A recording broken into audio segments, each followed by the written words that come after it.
కేంద్ర బడ్జెట్లో విదేశాంగ మంత్రిత్వ శాఖకు 20,516 కోట్ల కేటాయించారు. ఇందులో విదేశీ దేశాలకు ఆర్థిక సహాయం కింద 5,483 కోట్లు అందజేయనున్నారు. గత ఏడాది సవరించిన 5,806 కోట్ల అంచనాల కంటే కొంచెం తక్కువే.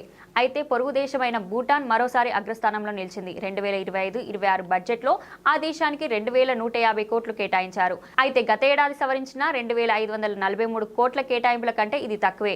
అయినప్పటికీ భారత్ కీలక అభివృద్ధి స్వామిగా భూటాన్ నిలిచింది. ఈ దేశంలో మౌలిక సదుపాయాలు, జల విద్యుత్ ప్రాజెక్టులు, ఆర్థిక సహకారం కోసం ఈ నిధులు వేచిస్తారు. కాగా దౌత్య సంబంధాల పునరుద్ధరణ నేపథ్యంలో మాల్దీవులకు బడ్జెట్ కేటాయింపులు పెరిగాయి. గత బడ్జెట్లో 470 కోట్ల సహాయాన్ని అందజేయగా ఈ ఆర్థిక సంవత్సరం 600 కోట్లకు ఇది పెరిగింది. గతం కంటే 28% అధిక నిధులను ఈ బడ్జెట్లో కేటాయించారు. అయితే 700 కోట్ల ఆర్థిక సహాయంతో నేపాల్ 2వ స్థానంలో ఉండగా 600 కోట్లతో మాల్దీవులు 3వ స్థానంలో ఉంది. మరోవైపు మారిషస్ కు ఈసారి కోత పడింది. గత బడ్జెట్లో 576 కోట్లు అందుకోగా ఈసారి ఆర్థిక సహాయం 500 కోట్లకు తగ్గింది.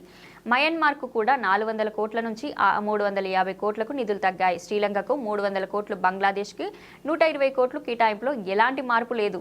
కాగా తాలిబాన్ పాలనలో ఉన్న ఆఫ్ఘనిస్తాన్ కు గత సంవత్సరం 50 కోట్లు ఆర్థిక సహాయాన్ని భారత్ అందజేసింది.